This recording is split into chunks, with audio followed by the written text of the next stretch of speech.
Hello and welcome to another episode of the Counter Option Podcast. You have Joe here. Go Big Red. And Tyler, Boomer Sooner. Once again, another eventful week. Couple weeks we've had. We've had more information roll in right after we got done recording last time. As always. There's always something going on right now. Always something going on, especially with all the lawsuits going on with the NCAA. Iowa finally said who their OC was going to be. That'll be big news. That's about time. Yeah. You know, it's been a long time. The sun's gone and decided to move on. No more baby Ferentz in Iowa. I loved the contract that he had where it's like, please just, if you can score 20 points a game. Or what was it? It was something small. It was like 15 or 17. And it's just like, who does that? You know, it's just like you sit there and you say you're going to score 20 points a game. It's because you know your defense is going to be good. Your defense is going to be good every year, but like 20 points a game. It's the nepotism of nepotism hires with nepotism contracts. And then you get upset and you're like, I'm not going to hire somebody until I want to hire them. So it makes you wonder if the AD was like, you need to finally do this. Or you're both out. Yeah. And I think he was like, fine, I'll do it. You know, like the upset spoiled child when you take away his Legos. And you know. It was Tim Lester who Tim Lester took that job. I mean, it doesn't move the needle for Iowa. It's basically what Iowa does already. I mean, he was the head coach at Western Michigan after PJ. Okay. He decided to go be an offensive assistant with the Green Bay Packers. Okay, so there's a little bit of NFL back. There is. And you may see a little bit of that Packer playbook blended in there, but I don't see where he's going to move the needle and make everything so much better than what it was. I agree. I mean, you would have to have gotten somebody like Chip Kelly or I really like the Penn State OC hire, the KU's guy, Andy Kotelnicki. But, I mean, Iowa, like, I'm sure Kirk is on a little bit of a hot seat. With you got to improve that offense. You have to improve that offense, but it's hard to say he's on the hot seat, even winning the 9-10 games that he did with that model. It's a different model now. Anymore. Yeah. No divisions. Yeah. He's going to have to be in the top for Iowa to be some sort of relevant. They're going to have to be within the top, I would say 4 or 5 of that division or of that conference to even really have some sort of consideration for the playoff. I don't think they can do that. I don't either. I mean, yet without the divisions now, they don't have the benefit of running through a weak West. No, not at all. And I think with Wisconsin, I think that they're probably on the up and up, and I wouldn't have seen Iowa been able to hold on to their position much longer, even if the old model was still in place. No, but the thing that you have to look at in Nebraska. Yeah, in Nebraska. But the main thing you have to look with that whole thing is Wisconsin. I mean, last year they didn't have a great year, but when Fickle went and got Phil Longo from North Carolina, that basically said we are going to change the way we play because of the new landscape of the Big Ten. And I think it was a brilliant move. But the other thing too is you bring an air raid offense into a primarily defensive conference. Is it going to work? We don't know. I mean, you'll see. Yeah, but yeah. Because I looked at what like Scott Frost did. He tried to take that. Oregon, veer offense that they had out there when they were really, really successful and put it in to the Big Ten, and then said, "Oh, that they're going to have to adjust to us." And it was like, no, man, no. That too many good coaches, too many great defensive players, right? And it's good luck trying to make that work when you have a higher level of certain players in there. I mean, I agree. I guess we'll see what this new hire brings in. It's not hard to say that there should be some improvement. Well, yes. I mean, the improvement part of that should be there, but they may not.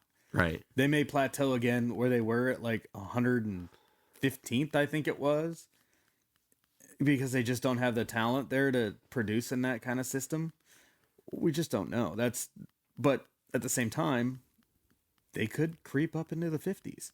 And if they creep up into the 50s, they are going to be a top 4 Big Ten team. Right. That's really what that boils down to. Well, and I this is more of a broader question, but like now with the new landscape, what qualifies as a good season? You know, because before it's like, obviously different programs have different expectations, but I mean, if you don't make the playoff, is it a bad season? Because they're like bowl games. We were talking about it last time, are even less what they used to be. So if you don't make the playoff, is it like a bust? Yeah. I mean, that's a good question. Yeah, I mean, I was watching Josh Pate last night, and he was talking about OU, and it was something that I was like, oh, I got to bring up today. And it's really, I'm glad you brought that up. It was 7.5, I think, is what Vegas put him at. 7.5 was the win, and he asked if they win 8 games, is it a lost season? And my first initial reaction was absolutely not. Right. Absolutely not. I think that's a win for a season for them, because you're looking at bringing in a new quarterback, going in a new conference, learning a whole new offensive line, and you're learning a whole new landscape of a conference that you have zero idea about.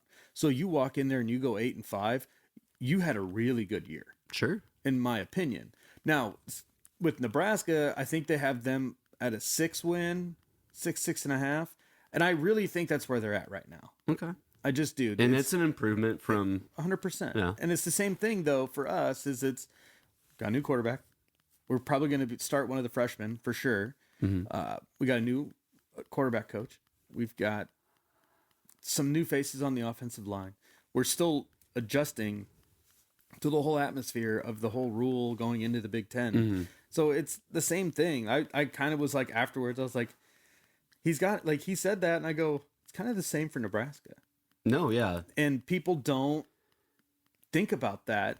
And I would say it's a lot for other teams too, like Utah, who I think is ready to go for the Big 12, but they still have to adjust as well too. Are they the top team in the Big 12 right now? Probably. Probably. Yeah. They lost Oklahoma and got Oklahoma back. They're Oklahoma light, in my opinion. But you also have to watch out for when they go to play a KU, a K-State, Oklahoma State. Iowa State even. Yeah, Iowa State, and even a Texas Tech. I mean, those teams have been there for so long. You don't really have to worry about Baylor, I don't think. I think that job comes open this year, but you have to watch out for those teams that have done well and have found ways to win with what they've had in their cupboard. I agree. I mean, I think it is, on the whole, is every program, every coach, every team is going to be learning what this new landscape is and like what it means to win a certain amount of games. And like I said, expectations will be different for everybody. I do agree with Pate on OU. If 7.5 is what Vegas thinks, and Vegas usually has a pretty good idea of what a team is capable of, and if you surpass that, then yeah, probably a pretty good season, and hopefully enough momentum for them to go into the next season. Yeah, for sure. And even like teams like UCLA right now, they have the same thing going on with them. I haven't seen a win number for them, but full new coaching staff in there too with Deshaun Foster, and the big surprise he made was going to get Eric Bieniemy to be his offensive coordinator. They pulled him out of the NFL to come back to college and do that. I mean, he was the OC at Colorado under, I forgot his name. Mel Tucker? No, he was before Mel Tucker. He was a former player there. I don't remember the name of the coach, but he wasn't there long. Sure. And then he came back to the NFL and went to Kansas City, and of course we all know what happened there. That's big. It's hard to say that he's not a great offensive mind. I mean, However, we still need to see. You Right. still need to see it without a guy like Andy Reid. I mean, he wasn't great in Washington. it's true. He had Didn't have the talent though. right, but he did go there and say that he had not Darnold, Howell as a round 3 instead of a round 5 pick, and one of the higher quarterbacks on the board. So he got the guy that he wanted, and he did not look good. Yeah. So it also makes you wonder if Howell would have gone to Kansas City instead of Mahomes, would have been a different story. We don't know. Right.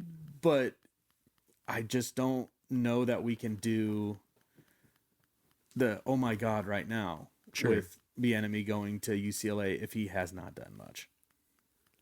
And we just looked up the win odds for UCLA, and I think they're probably sitting around, I'm gonna guess 4.5, 5 before we get the final answer on this. 5.5. Oh my God. It sounds about right. I mean, new head coach, new offensive coordinator, new conference. Yeah, everything. It's the same with SC. They gotta adjust. And you were talking about Pate. Pate had a lot to say about USC and Lincoln Riley, and like he was, what did he say? He's looking at him as a new head coach just because of what he's trying to do this season, which I don't buy into all too much, but he has a point though. Well, yeah, he's completely trying to. We'll see what all he's trying to do, but it sounds like he's trying to reinvent himself. Yes, and it sounds like the offense tailored far more to Caleb Williams the past couple years, where they were deficient in a lot of areas. Sure, and Caleb Williams can hide a lot of weaknesses. Yes, yeah. he can, but he also can create a lot of problems at the same time too. Especially if you're catering to him. Yeah, exactly. Like you're not giving me the ball enough. Mm-hmm. I'm like, we talked yesterday with someone at work, and we're like, would you take a guy with raw talent or somebody that's going to work their butts off? And we both said at the same time, work their butts off. We want somebody that's going to work their butts off. Yeah. And I think they have the more roll your sleeve up mentality now with the new hires coming in. With the new hires, with the new quarterback, Miller Moss, right? Was that the one that started the bowl game? Yeah. And had like 5 touchdowns and they looked 300 or 400 yards. Yeah. They looked like the old Oklahoma team. Yeah. They really did. It has me wondering, it's like, what happened? Like, how did it go wrong? Because like Spencer Rattler was such an amazing. If you see what the scouts are saying, there a lot of them are high on Rattler, which is surprising to me. Did you watch him in the combine though this past weekend? No. He looked pretty good. He looked pretty good. He looked in the individual drills. Yeah. The thing about that is he went from being the number 1 player in the country to go to OU to South Carolina and had a couple of bad seasons there. The team did. Yeah. And they didn't have an offensive line. They didn't have a running game. They only had one guy to throw to, and that was Xavier Leggett. And he's gonna have a shot in the NFL. If he was covered, they couldn't throw it to anybody. Like that's the problem with Rattler. But you watch him on his normal drills, and it's hard to sit there and say that the guy himself can't play at the high level. He's got the arm talent for sure. For sure. And he's got the speed too. Mm-hmm. That's the most underrated thing about him is the speed. But I mean, stacking up who the quarterbacks, like Lincoln Riley has been spoiled. Baker, Kyler, Jalen Hurts, and then Rattler, and then now Caleb Williams. It'll be interesting to see what he does with the new guy. But if the bowl game's any indication, like you said, they could be on the right direction. And it could get scary real quick. Mm-hmm. It really could, because we know he can coach offense. Mm-hmm. But if they can fix that defense, it's... I mean, he brought in a head coach, right? To like coach like... No, it was the old UCLA guy, DeAnton Lynn. I'm thinking of maybe... Oh, Matt, you're thinking Matt position Ince. coaches. You're thinking Matt Ince. Yeah. Like, I mean, they didn't mess around. Like, so, yeah. And UCLA's defense last year was actually pretty salty. Yeah. So... they lost a lot of their production in Latu, but we'll see what happens. I don't know who they have in the wings there. We'll see. But they were set up pretty well, you know. Either of those programs, I guess we talked about this a little bit last week. UCLA is not in the center of Los Angeles, but you're close enough. So I feel like either one of them could be attractive for like a transfer portal guy. And I believe that transfer portal opens back up here at the end of the month or early April or something like that after spring ball. Yeah, May 15th, I think, is the last I heard. Okay. Yeah, but I could be wrong on that. You know. So maybe one of them will look to add some guys on the defensive side, or UCLA's got a more than just defensive problem, but that being in the Big Ten, which can we just call it like the Power 2 now? Is the SEC in the Big Ten? I would really just rather it be called the Power 2. The Power 2. Because that's what it's going to be. Like even the playoff setup is that way too. And so if you're a team in the Big 12 or the ACC or Oregon State, Washington State, I think you have to be really nervous about losing your players to teams that even maybe if it's Vanderbilt or Purdue, it's probably a better situation maybe than like playing at a Baylor or North Carolina. Should be a team that should go to a Power 2 conference, in my opinion. But North Carolina or Florida State right now, like I would have, if I was a fan of those teams, I would be worried that my guys might get poached. But if you're Oregon State, where would you rather be conference-wise? If you were to move into the Big 2? I would want to be in the Big 10 to be with Oregon again. Same with Washington State. Like I feel like that makes the most sense. And then we talked about like restructuring maybe divisions or like pods, and then you could put those 4 teams up in the Northwest back together again. Are they worthy? I don't know. There's a lot of mouths to feed right now as far as like teams that are still out there that aren't in a Power 2. I don't know where it's going. And you obviously, you and I have talked ad nauseum about how much we don't like where it's going with that, and like it's not good for the sport. But I don't know. But also look at like the ACC going to get Stanford and Cal. Okay, that makes no sense. That doesn't make sense. But like, I understand why the ACC did do that. Right, they went a West Coast presence and an academic standpoint. Both great academic, yeah. Yeah, but like, if Stanford and Cal were to go to the Mountain West with an Oregon State and a Washington State, you could say that's the pack.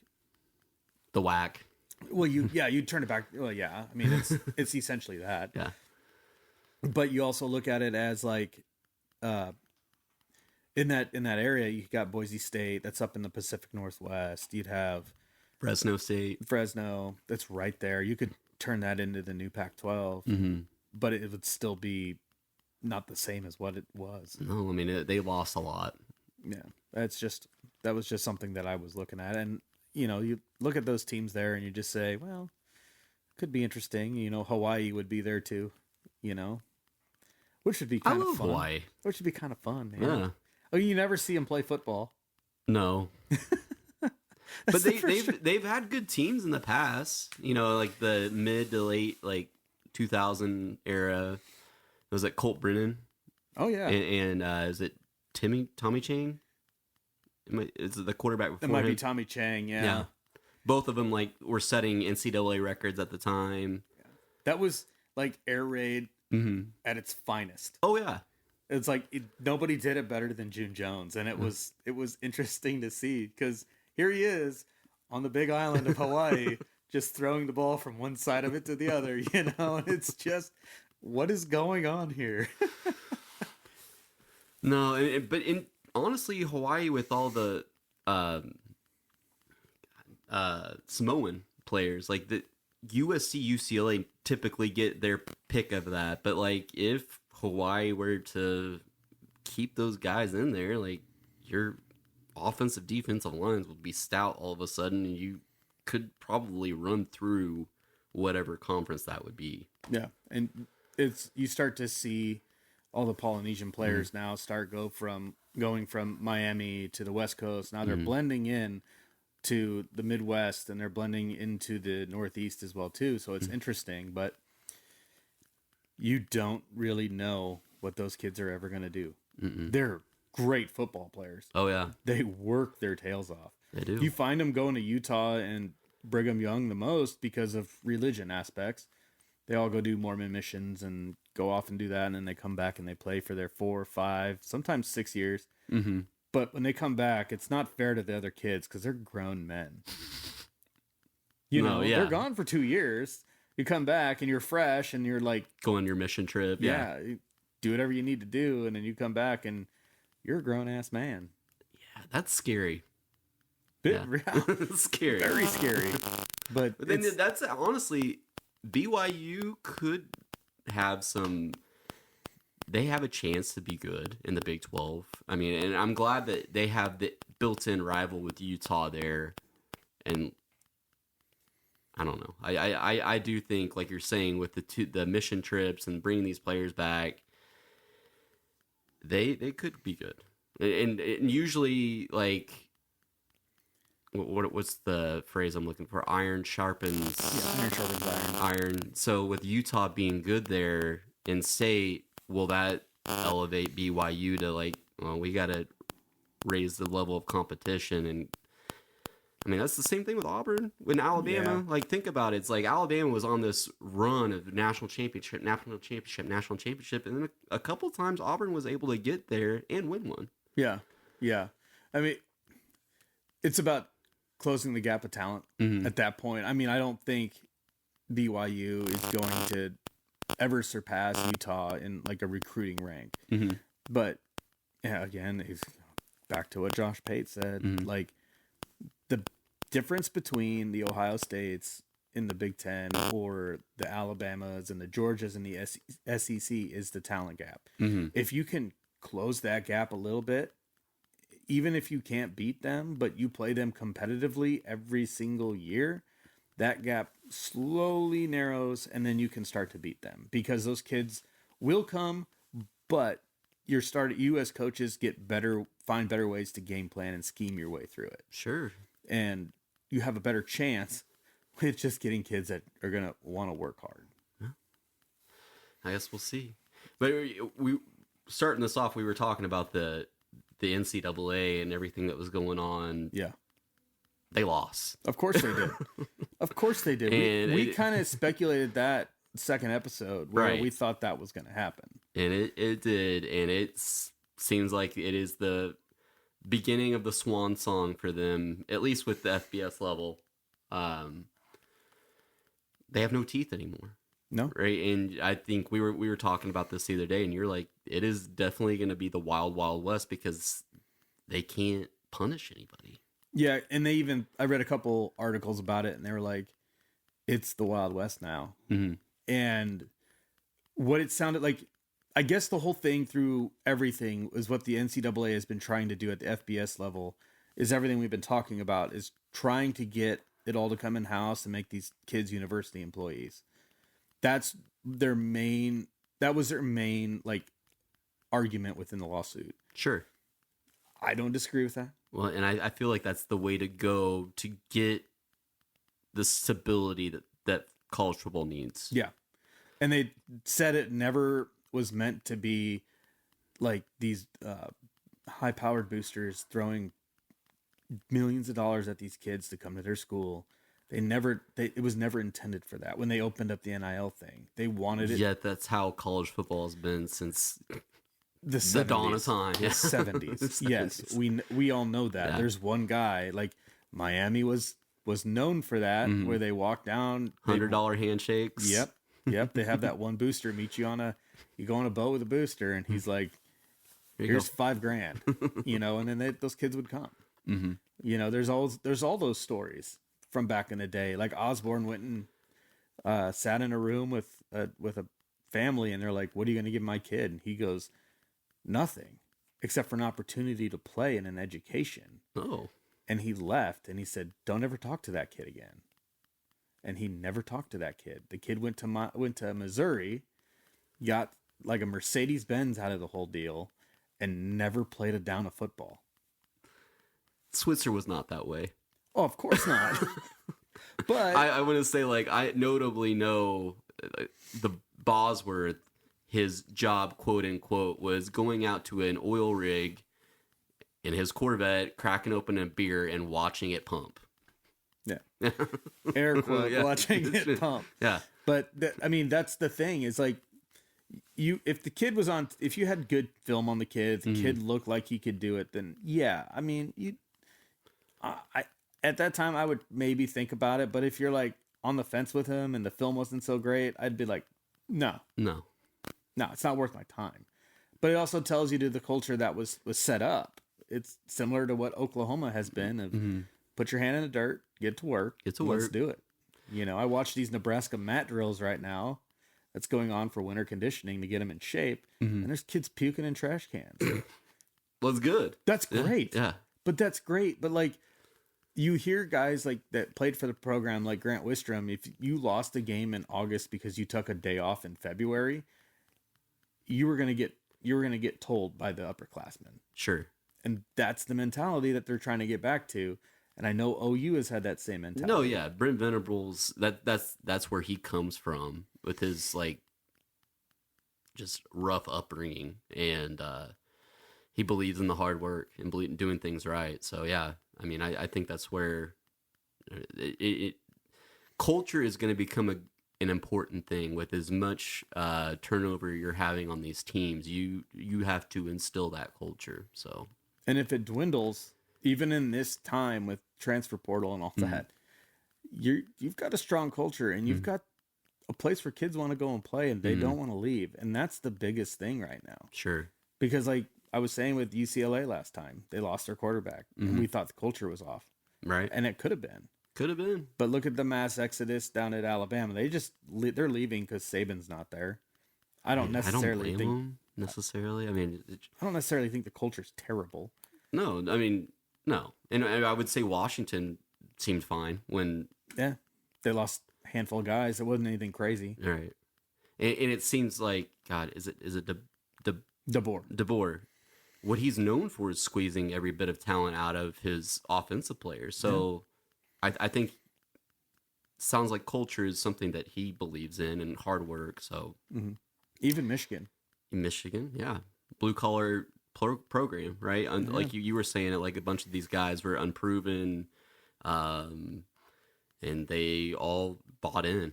Yeah, banded together, made a team, and they just started beating some people up. This was something I was thinking about the other day. I wanted to ask you. So, excuse my ignorance, but have the black shirts come back? Yes. Okay. They have, and they've also instilled new traditions there. Okay. So, like when you see the single digits, those are the guys that have earned those numbers. They're just not. They're the most sought after numbers, right? Yeah. They're making them because people want to come in. They want to wear the number one in Lincoln now, and he's like, "Oh, you want that one? Well, guess what? You're gonna have to work for it. Be the best at your position, and I will give you that. Or be the best that you can be." Like Nash Hutmacher wears 0, Ty Robinson wears number 9 on the defensive line. Shocks me? No, those two are really good, and they work their tails off. Do everything the right way, you'll get everything you want. Is what Rule is basically telling them. They hand out the black shirts, but Tony Whitehead talked to former players, Charlie McBride, former defensive coordinator, who kind of had that strong tradition of the black shirt, and just people around the university about what it meant. And he's trying to make sure if he it needs to mean something. He gives you that shirt, that shirt is now an important thing and it means something. Yeah. Because for the longest time, they would name their starters and they would just give these kids a black shirt, and then they would go out there and you're like, these kids are no good, right? And like Frost would do it, and he played there, and it would shock me that he would just hand out a black shirt to a kid. It has to be earned. Just give it to him. And then you'd watch him get beat on a 20-yard out route. And you're like, are you kidding me right now? That's not what that meant.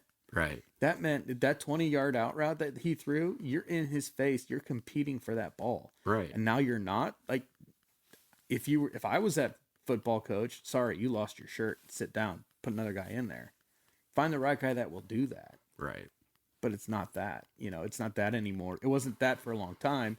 Now they're getting back to it. So you start to see, we'll get into defensive players here later on in the episode, but like you start to see guys fighting for things like that. And it's very welcoming to see that defense, how it grew this year.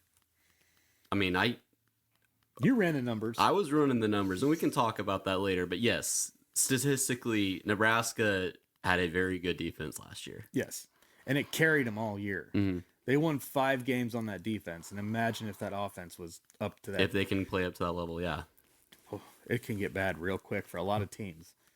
No. And I'm waiting for it, like itching for it. But at the same time, though, I'm like, I gotta calm down. We still got new stuff going on, and we gotta get some things fixed before we get there. And to keep stealing things from Pate, but he called Nebraska a sleeping giant. Yeah, and I watched that last night. And he put the schedule up, and I was like, I saw 8 wins on that schedule. The ones that are that was a toss up to me early is the Colorado game. Just because they brought Shedeur back. Shedor's back. They got everybody back. Is that game in Lincoln this year? Yeah, it is in Lincoln. You still have to make it a toss-up game. Yeah. Because depending on who our quarterback is, I mean, if it's Dylan, that's a lot of pressure. Second or third game of the year to play Colorado. Will I think he'll be okay? I do. Because they, believe it or not, they actually have a really decent offensive line for once. Okay. And their D-line is really good, but I just don't know. You just don't know what's going to happen with Colorado.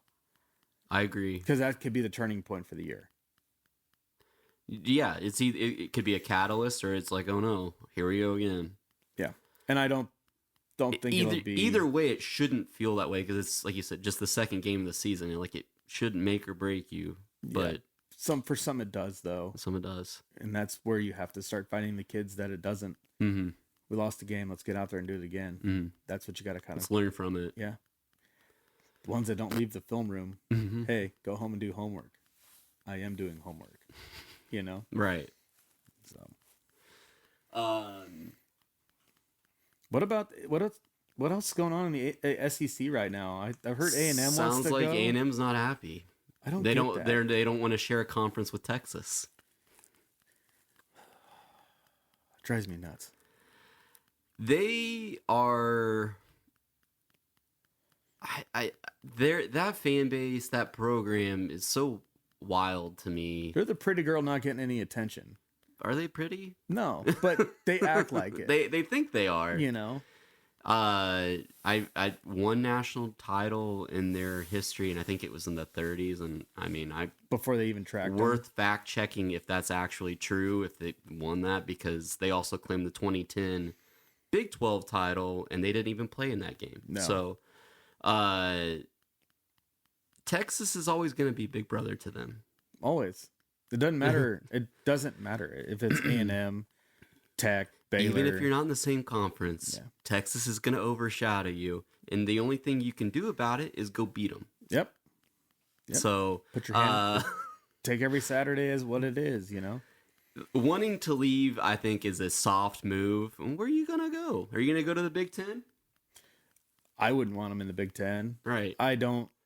Academically, they don't fit in. No, they don't. They're more of an ROTC school with the military stuff. But they've only really had one good year, and that was 99 with R.C. Slocum and Dat Wynn at linebacker. And that's the best year that I remember. Where from they them. actually had some hardware at the end of the season. Yeah, like they've had some good years with Manziel. with Manziel and like Tannehill. They didn't win anything with it. No, not even close. I mean, you beat Bama. I mean, okay. Once, right? Because they didn't win the second year with Manziel. And they beat him. They beat him Manziel's freshman year. Yeah, when he won the Heisman, I think. But even he's going to give that back because of Reggie Bush not allowing him to have his. I think it's just stupid. I don't even want to get on that subject. I just think it's stupid. I mean, it's like, I understand at that point Reggie Bush was probably the greatest player in college football at that moment. He was. Yeah, you know, was. But take him off of SC and put him on UCLA and he wouldn't be as good, in my opinion. I mean, it's true. Or San Diego State or somewhere like that, because they certainly padded his pocket to come to SC, and he went pro and did not do well. He bounced around from team to team to team and never cracked the starting lineup or the two deep as the starter. So was he one of those players that like took a hit in the NFL and you're just like, whoa, it was never the same after that? And essentially, yes. Yeah. He was always running scared. Uh-huh. And Matt Leinart was the same way too, with the Cardinals. Yeah. They drafted him high and he didn't have anything to support him with. Yeah. They had no offensive line there and got beat up. Mm-hmm. And didn't do anything afterwards. He had like 1 year and that was it. Now he's on the Big Noon. I actually kind of like him. He's pretty fair on Big Noon. Like, there's a lot of those guys that I watch and I'm kind of like, just get off the screen. Like Desmond Howard, I don't like him. Yeah, he's too much is a Michigan fangirl. I mean, I know he went there and played there and did everything he did there, but in that world, you have to be objective, and he's just not. Well, it also looks like he doesn't study the game, because like a year or two ago, he was like, pick your preseason playoff. He had like Baylor and Notre Dame. Yeah. And it's just like, what are you smoking? Yeah, he just doesn't. It's like, it's Michigan or it's nobody, and they're just telling him, just pick somebody random. Because we don't want you picking Michigan, because we know you're going to pick Michigan. The one I really like is Joel Klatt. The dude's super sharp. Yeah, and he is a former Colorado quarterback that did beat Nebraska, but he doesn't throw it in your face. He's super polished, and he's one of those that you can ask him about like Colorado State, and he'll break it down for you. No, yeah, he eats, breathes, sleeps football. Yeah, but he's like right down the middle with everything. Mm-hmm. And he'll do like Colorado games, and he'll be like, this is what Shador's doing wrong. And you're like, dude, that is awesome. My favorite thing about Klatt is when he goes on Cowherd and just like tears him apart. Oh, I don't like Colin either. Just like, because, Colin's the same way, where he knows a tidbit here and there about stuff to make it sound like he knows what he's talking about. And then Klatt sits down on the couch. Yeah. And it just like, here we go. And he'll say something, you're like, you're totally wrong. And you're just like, it's like, go get some popcorn, because someone's going to get educated, you know? Yeah. I even like Herb Street too. He's the same way. Herb Street's smart, yeah. And there's a lot of things going around right now about Herb Street. Oh, with Raiola? Yeah, with fucking Georgia fans. How do you feel about any of that? The Georgia fans, man. It's... Okay. If it's two parents talking about like, hey, what do you... My son is thinking this. Well, they're friends, right? They're friends. Herb Street and Raiola's dad. Because Dylan was committed to Ohio State for a while. Sure. And then he backed out of that, went to Georgia. And they were talking like this back when Raiola was thinking about going to Nebraska towards the end. And he called up Herb Street, and he was just asking Herb Street questions. And it wasn't like Herb Street's like, yeah, you need to do it. Herb Street was more along the lines of basically just saying, like, if he wants to go there because of everything that's going on with the rebuild and the culture that is currently in place, and that you played there and he wants to follow in your footsteps, I don't think that would be a bad idea. But he didn't say pack your bags and go to Lincoln. He just basically, from a father to father, being like, if it was my kid asking me about Ohio State and we're in Nashville, I'd be like, let's go take a look. No. He's basically saying, go take a look, see what it is you feel. He's like, and he did say, like, I feel they're on the up and up, but I'm not going to tell you to go there. What's the Georgia fans' argument that it was tampering? Yes. So would it not be? They're mad. They're just mad because they lost out on the number 2 quarterback inside of the whole rankings of 2024. If he was really tampering, wouldn't he have tried to pull him back to Ohio State? Exactly. Right. His alma mater. Exactly. Yeah. But he didn't. He gave Instead, it's a conference rival or foe. Yeah, and he's having a conversation.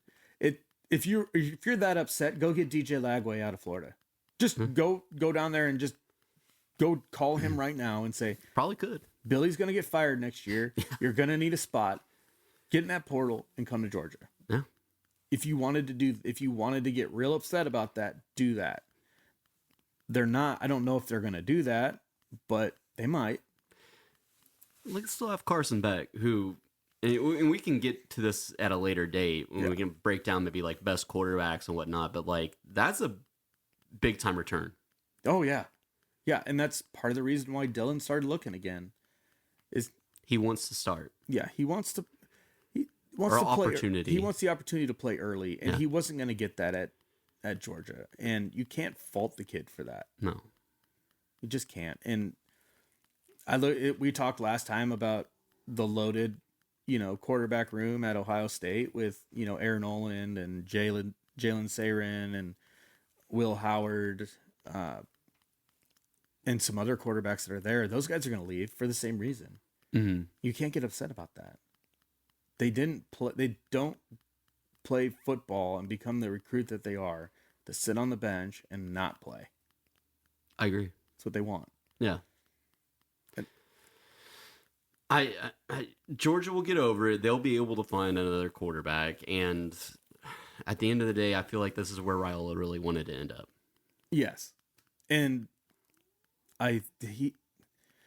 he called Rule on the Saturday or Friday before he wanted to come into town, and he was driving back with his family from like a basketball game or something, and Dylan called and he told everybody, he goes, guys, you need to be quiet right now. And he told the story of it. He's like, Dylan called and he's like, well, I don't want to just tell you to come to come. He's like, you gotta really want to show up. Yeah. And he's like, I the more I sit back and I think about it, I kind of think Nebraska is where I want to be. And he's like, you're more than welcome to come. I want you to think about it before you show up. And Dylan thought about it and he came to town. And they've always had kind of that relationship because of his uncle being there. But, it's just one of those things. Right. You text back and forth like, hey, man, nice game. Or, hey, how'd you do this week? There's a relationship there. There's a little bit of a relationship there if you're texting throughout the year. Sure. And a piece of solace and solitude that you can feel with a coach like that maybe you're not getting from Kirby. And that's very possible. It could be. I mean, Kirby seems like a great guy. We don't know that, though. He seems like one. Yes. He seems like one. Just like we don't know about, like, Saban behind closed doors. Sure. Like, a lot of those NFL guys that come back to college, you kind of take a step back a little bit because they can get a little shisty. Mm-hmm. But I don't think Rule's that kind of guy. Right. He understands you're not only a head coach of a football team, but you are in charge of helping these young kids become men. Yeah. So. Yeah. And that's the best part about it. But who knows? We don't know anymore. We don't. We will soon. Yeah. But speaking of which, we talked about offensive, like who needs to make the jump in the spring for Nebraska and Oklahoma to be the best teams that they can be. And Raiola, that QB room was one that you had mentioned. Yeah, absolutely. If I left that off the list, I would be blind. Yeah. Let's be honest about that. Right. But it's the biggest question mark going into spring. Well, hopefully the competition brings out the best of whoever is going to start. Oh, it will. I mean, it will. It will. It'll all sort itself out. There's a ton of football to be played right now and practiced and conditioned for, and we'll get it all figured out. But defensively, who does Nebraska need to step up for them to make the next step? Well, this is tough. It's pretty tough for me because there's quite a few guys that you could throw on this list, and there's quite a few you can leave off. Guys like Nash Hutmacher, Ty Robinson, Javin Wright, those guys have kind of solidified themselves along with the Tommy Hills, the Marquise Bufords, and Malcolm Hartzogs. Those guys are kind of the guys that have kind of like taken their spots, and they have just held on to it. Now there's a lot of different positions that need people to step up, especially if there's like, a lot of younger talent in the room. Edge rusher is a big one. Inside linebacker. There's a rover spot too. That if this guy, who I'll talk about here in a minute, if he can solidify it, it changes a lot. What's the rover in Nebraska's defense? It's basically like the guy who can play safety and nickel and nickel and linebacker. Okay. They kind of move around. Right. Oklahoma's got a position like that too. Because they play the 3-3-5. Sure. So like your jack linebacker ends up being a weaker strong side linebacker, and then they double down as an edge rusher during passing down. Mm-hmm. So like they bring the guy down. So there's always that speed on the field. Sure. Which is great. But there's not a lot of guys that can do that. Like we have one right now in Isaac Gifford who plays basically our strong safety. Okay. And the guy is awesome. You put him in run support, he plays like a linebacker. Did he start last year? Oh yeah. Okay. And he can run like a corner as well too. His brother Luke played linebacker there, and ended up going to the NFL. And he was on the Cowboys. I don't think he is anymore, but he's came in and he's just put the work in and done great. But like the big guys that I see that need it, and then we'll start here with Chief Borders. He's a junior edge rusher. Okay. Edge guy out of Florida. Okay. I was going to put Corey Collier Jr. on this list because they both came together, but Corey Collier ended up leaving the team, which is okay. He never really saw the field anyway, except for special teams. And I don't think he loved football as much as he thought he did at the end of the day for him to leave. But Chief he's got some competition, like big time competition, because that other side of that D line is up for grabs because Nash plays in the middle and Ty Robinson plays on one edge. So you're going to put that spot right there is up for grabs because you have Princewell Umanmillion. I think I forgot his name. It's tongue twister, just like one of those. We'll call him Princewell. He was a true freshman last year. He played that position, and I will tell you right now, that guy can play really, really well in space. He made a play. I think it might have been in. It was one of the games he made a giant play. He was the only guy on the edge with a running back, and the guy tried to juked him, and he kind of dropped him out of his shoes a little bit, but he came back on like the cut and made an open field tackle that saved a touchdown. So there's a lot of athleticism with him where he's kind of high on that list. So if Chief wants to jump up up a little bit, he's going to have a big spring. And also there's another guy in Cameron Lenhart that was a true freshman that played in that defense on that spot too. These are true freshmen. They're 3 and 4-star guys. Like we talked about Caleb Downs playing in the back of that defense for Alabama. Sure. And being the dude. But you're looking at 3 and 4-star guys as true freshmen that are now starting to be anchors as a sophomore for that D line. You have to put them in the same category as a Caleb Downs. But what's awesome about it is these are guys that Rule has brought in. Yes. And so like they understand, they don't know what was like there with Frost, and they understand the expectation that Rule has for them. And so, like, I mean, this is furthering the culture, and like, you're going to work your ass off. And if you do, I'm going to reward you. You're going to start, and you're going to see the benefit of all the hard work that you put in. The funny thing about Cameron Lenhart is he was actually committed to the Frost staff. Oh, okay. Yes. And then he backed out of his commitment, and then Rule came in and sat down, had a conversation with him, seeing where he was, and then basically laying everything out, and he recommitted back. he had said Nebraska's where he wanted to be. Sure. But he needed to get to know the new coaching staff before he said, we're good. No. And that's a big thing. I think Chiefs got a big task this year with that side of that, with that spot. He's going to have to fight really, really hard. And he's going to have to show up every single day and do everything the right way to get it. And he could. Yeah. He's a junior, so it's a make or break year for him. And it'd be great to have that veteran leadership there on the defensive line too. Yeah, even if he doesn't play. Mm-hmm. A guy in the locker room. Even if he's like a rotational guy. Yeah, that'd be big. We talked about Rover and Kobe Bretz. He is an alumni of my high school in Omaha, from Omaha West Side. Okay. Damon Benning, who is one of the assistant coaches there, had said that Kobe is a Sunday guy. Oh, okay. An NFL player.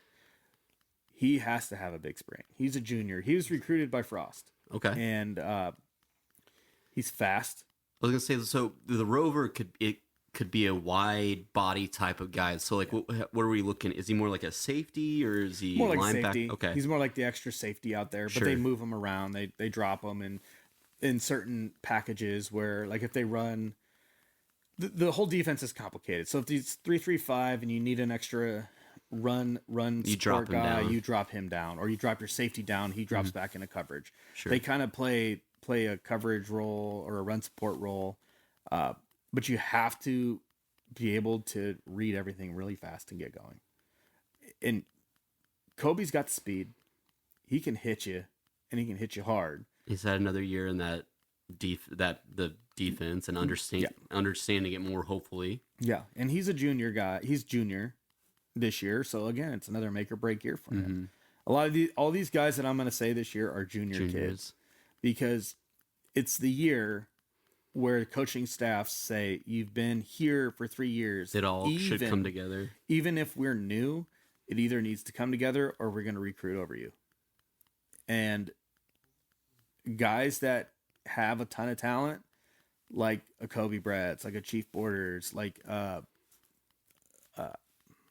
James Williams, who's an outside rusher for us, who's just a sophomore that was a walk-on. Sure. Like, if they can't get that together, they're not going to play.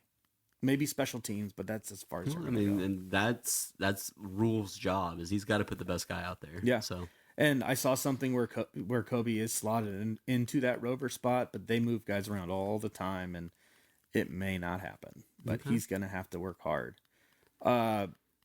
Next one on the list is Makai Gabayer he's from New Jersey. It was a big get when they got him, because it was down to us in Michigan, and they beat out Michigan for him. Okay. Frost got him. He plays inside linebacker. With the departures of the Heinrich and with Heinrich being gone and retiring from football, we've got to get a guy in there that can do it. They have Javin Wright that's there. He's solidified that spot, and all the scouts right now, I guess, are oohing and ahhing over him. His dad Toby played there, and he was a missile. Like, he would hit you and you would know you got hit by him. It's like, let's bring some of that in. Yeah. So, like, Toby would keep telling the staff, he goes, put my son at linebacker. He don't want to do it. Put him at linebacker. But he still has to but like with playing behind him, if you want to crack that too deep, you got to have that big spring. Be that second guy up. Because they just brought in Stephon Thompson. Like we talked about a couple episodes ago. He's either going to play inside or he's going to play outside. They may combo that. Sure. We have John Bullocks there, who's returning, who was a former safety that they converted to a linebacker, and he had a great year last year.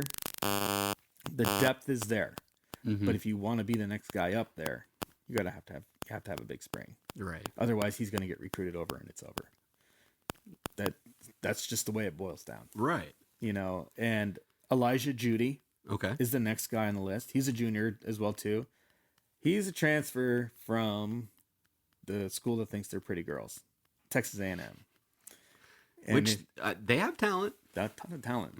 He's from Philadelphia originally, and his position coach was Elijah Williams, who was Rule's defensive line coach at Baylor. So he came over there, recruited him, and when he hit the portal, of course, Rule called him, and he's like, "You'll love the kid." But he never saw the field last year. He did, but he didn't see it a whole lot. Mm-hmm. Alarming. Coming from an SEC program, you should have been light years ahead in development standpoint. Learning a new that was a problem there at A&M. learning a new playbook is one thing, but being able to get off the edge to get to the quarterback or getting off the edge to get to that running back, you should be light years ahead of a true freshman. That's a you should have technique. Yeah, like you're saying, learning a defense is one thing, but like there's technique that's you're gonna have regardless of whatever defense you're in. Yeah, the X's and O's are the X's and O's. Mm-hmm. It's a new playbook. You're gonna need to learn it. Mm-hmm. Doesn't matter where you go, But if you can't swim move or bull rush somebody, we're gonna have to find you another position, and you may not like that position. We may have to move you to the offensive line, whether you like it or not. Or that's where you're going to go. Sometimes it works out for players. Yeah. But well, I guess we'll see. Yeah. Last name on that list is AJ Rollins. He's another defensive lineman. He's a junior. He was a Frost commit. He was also a tight end guy. So they moved him over. I just put him on this list because I want to see AJ blossom. Sure. I just do. I mean, I think he's got a ton of talent, a ton of speed, and he's strong as hell. He went to Creighton Prep, my high school's biggest rival. I got stories about that. We don't want to get into that right now. But they are known to put out really good football players. And AJ was one of those highly sought after guys. Iowa was after him during his recruitment to either play tight end or to play defensive end. I don't know where they were going to put him, but if Iowa's going to put you as a defensive end, This says something because you got range, you got length, you got the power and the speed and everything to fit into their system. Mm-hmm. And the fact that they moved him over to D-line, okay, I see what they're trying to do here. Sure. Yeah, it's like okay, he's got it. Yeah, he's got it. He's got to put it together. He probably will have a better year next year, to be honest. I mean, he's going to have a great winter probably. If he has a good spring and a good fall, he'll play a little bit. Sure. But I don't think it's going to be in the capacity of a Lenhart, Princewell, a Ty Robinson, even a Josh Williams, Williams kind of guy. So sure, there's some positions, and this was really honestly pulling teeth. Yeah, because that defense was so good last year. Well, yeah, like I was saying, and we'll get to the OU bit here because I was looking at stats.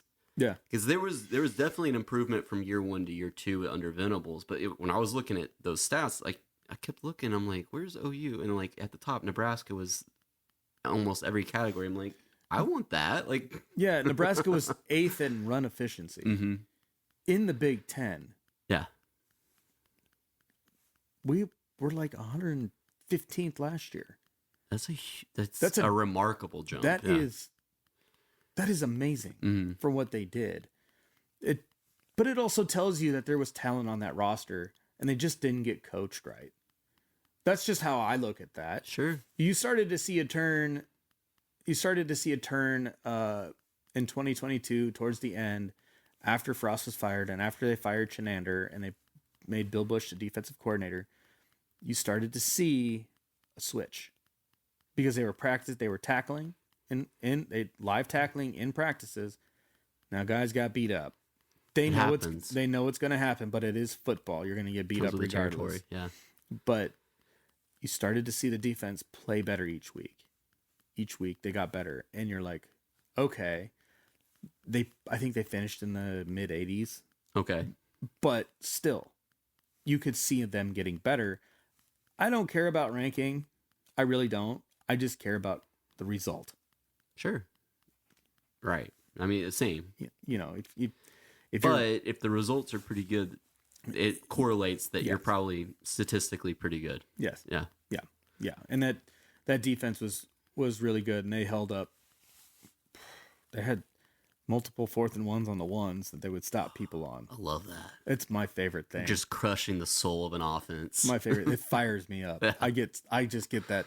My blood starts like pumping and boiling pretty good. And I'm just like, let's go hit somebody, but last part doesn't happen, but I do get fired up, as I know you would too. Oh yeah. Yeah. No, I mean, OU had several of those last year, and like one of those being in the OU Texas game. It was a very pivotal moment, and like probably what helped them win. It was at the goal line. Yeah. And yeah, Texas had 4 shots at it, could not get it done. Yep. That was the Illinois game for Nebraska this year. They did that twice. And I was like, the first time it happened, I was like, all right, way to go, boys. Second one, I go, oh, we may not be lucky this time. And I was like, oh, hold on a minute here. But they also had a fiery speech before the game. I sent you that one. Oh, I love it. And it was a doozy, and it fired me up. It was great. What about OU? What 5 do you think at OU? Let's and kind of where they were here last year, defensively. All right, so I was getting into the weeds with it a little bit because Venables is a defensive guy, and so I feel like there's higher scrutiny on the defense, and while he's not the defensive coordinator, his hands are all over that defense. So statistically, I wanted to go through and just illustrate what they kind of were last year. They were second in team interceptions in all of FBS with 20, and they were only behind Liberty. I think Liberty had 21. So they were first. Yeah. I'm sorry. If you're a Liberty fan out there listening, I'm sorry. I start off with that because their sack totals weren't great. I think they were 90th with only 19. But it shows that they were at least getting to the quarterback and causing panic and missed throws, which Venables is all about. He's going to make your life a living hell as a quarterback. Yeah. They were 100th in passing yards allowed with 250 a game. And so this is something that obviously needs to be addressed. And if you listen to the Oklahoma Breakdown podcast with Gabe Eichert and Teddy Lehman, they had Venables on last episode. And he was not happy with the cornerback play that OU had last year. And a lot of that was due to guys being banged up. But definitely it sounds like there's a focus on that this spring. So hopefully you see a jump. Hard not to be better than 100th. Oh yeah. I mean, Tony White was on one of the ones I watched. I think it was Husker Online. Mm-hmm. And sorry to interrupt, but he was just like, I've been watching third down tape and I'm not happy. And I was that's the mark of a great coach. He's like, I'm not happy. He's like, I'm not happy with some of the calls. I'm not happy with what some of the guys did, but I am here because I want to talk to you guys. Mm-hmm. So I'll let you continue. No. That is the mark of a great coach. It's like, same with Saban. I think there was even after they'd win a national title and they're on the plane flight back to Tuscaloosa or whatever, he had the laptop open watching game film of the game. It's like, you just won. You're a psycho. They finished number 42 in the nation with 139 rushing yards allowed per game. Definitely the start of the season, their rushing defense was more stout. It's still not bad though. After the Texas game, there was a drop off, and I think we're starting to see players getting banged up and stuff. So hopefully depth comes in, or we can bolster that and not see the drop off that they had last year. And the last thing I was going to say statistically is 41st in points allowed with 23.5 points. Not the worst. Obviously, there's room for improvement. So, with all that said, the players that I think that OU needs to have a big season, I'll start with PJ Adebawore. He's actually from Kansas City. Oh, nice. And I got to see him play after I saw he committed to OU. He played at North Kansas City. He's an edge guy. I don't remember who he played next to, but the D tackle ended up going to Alabama. And it was just like, you never see that at North Kansas City. Wow. And that defensive line was wrecking havoc that game. I would hope so, Yeah. with those two guys. But he was a freshman last year, true freshman. He's a sophomore, and everything that you hear about this guy, he looks like a freak. He's got all the physical traits that probably like top 5 pick in the draft. Okay. So if he can put it all together, I believe he had an older brother that played at Northwestern.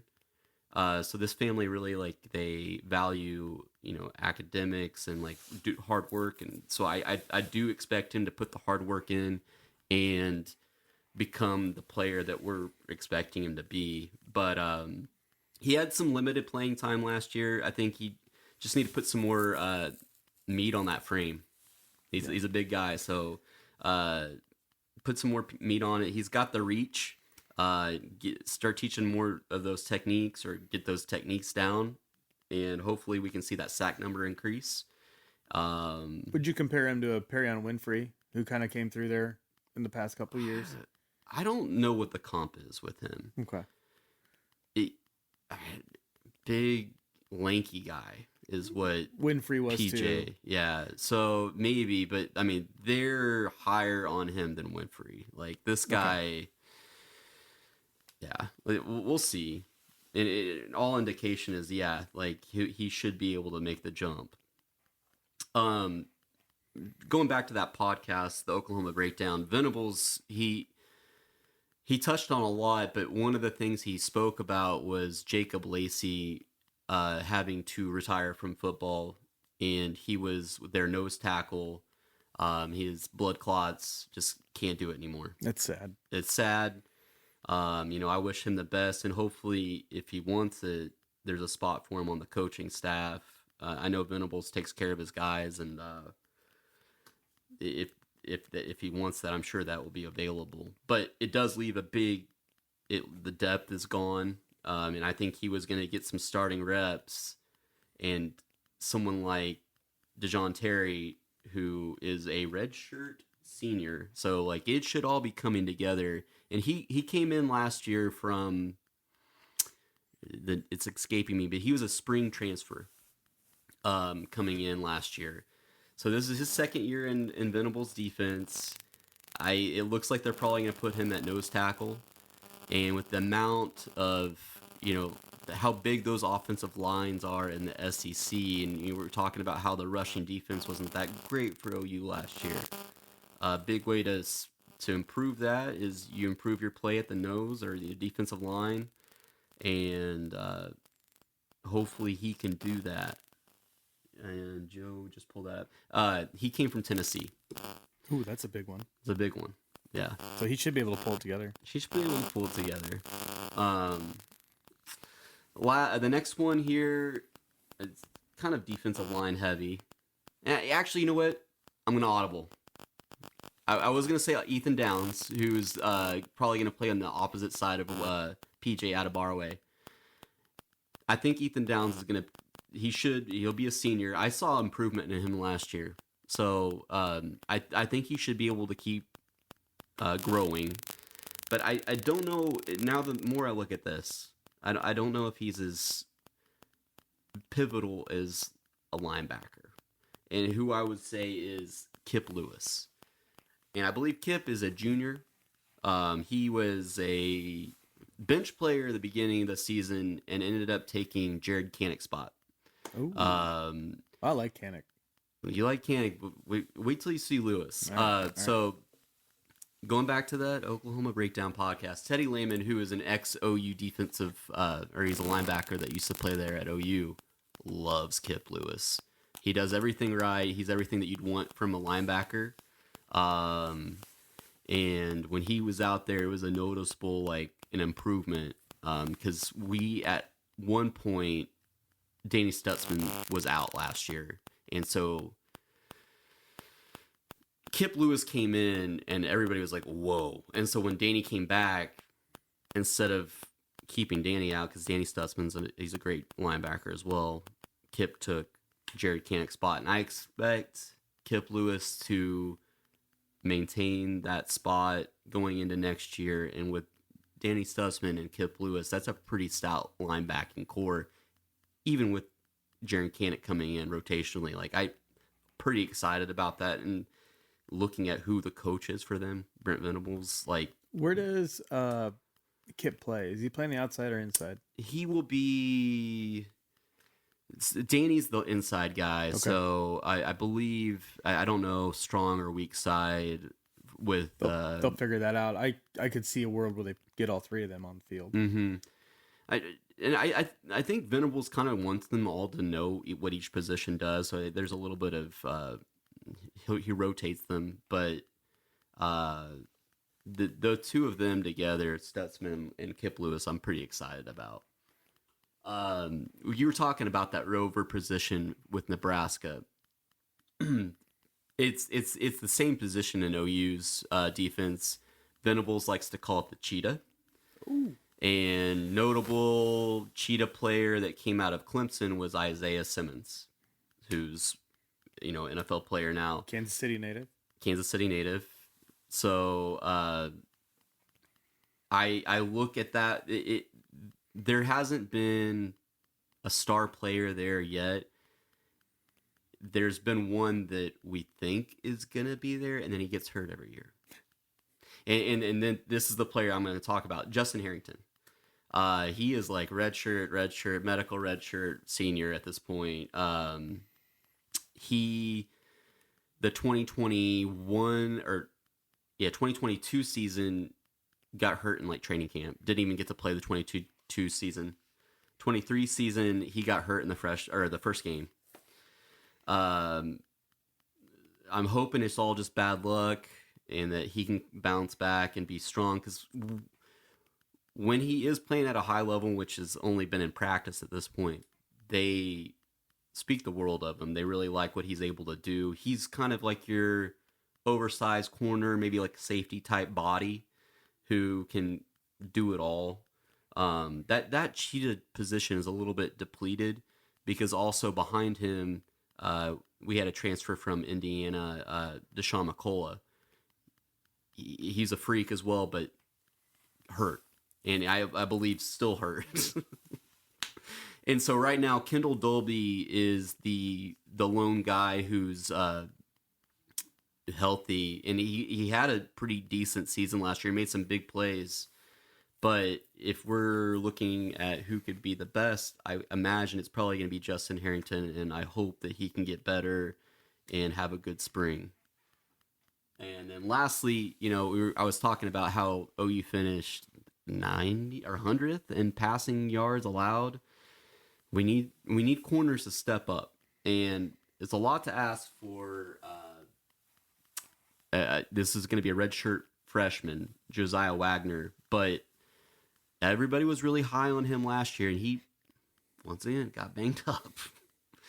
But if that corner group can stay healthy, and if he can stay healthy, because Gentry Williams is likely going to be your number one corner, and he was amazing last year. He had several interceptions. I believe a couple of those returned for touchdown.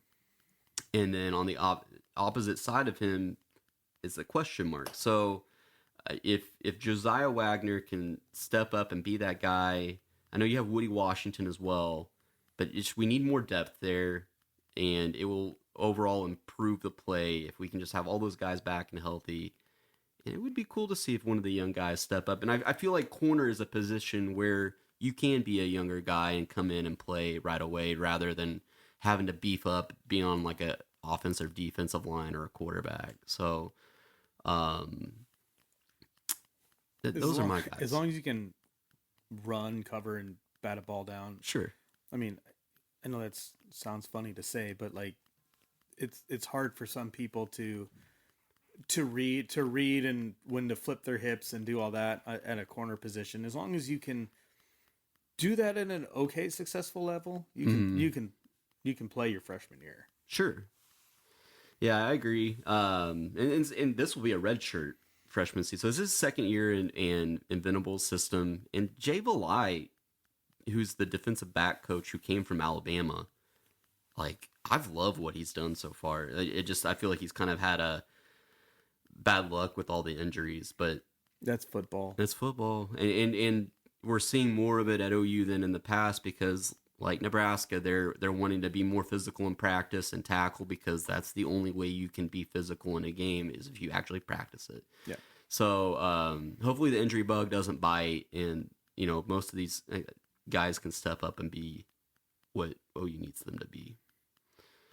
But yeah, so that's my list. Yeah, I mean, I think that's a good list. Yours is more tailored towards the seniors. The seniors and some few young guys, but yeah, I mean, there's a lot of them on there. I was looking at it and I was just kind of like, yeah, you're right. It was defensive line heavy. It's defensive line heavy, and it's because I feel like that's where the improvement needs to come.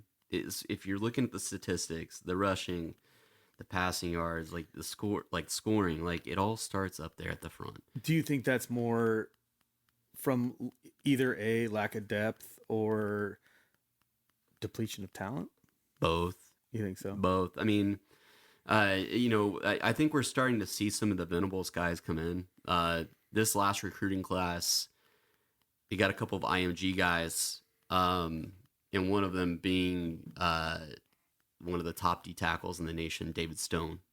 And it sounds like he's going to get some reps as a true freshman, but I'm not expecting him to come in and be just amazing right away. Defensive line is really hard as a freshman to come in and make a change because you just have to put on some weight, and muscle. Unless he's there in the spring.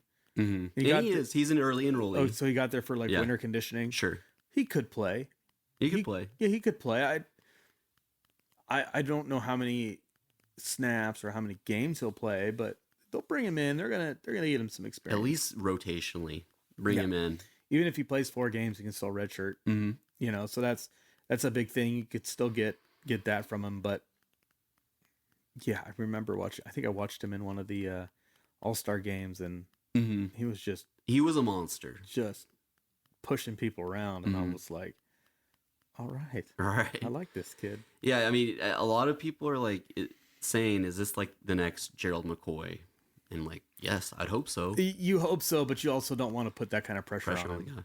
Yeah. Yeah, that's the big thing. Unfortunately, I think the pressure's there.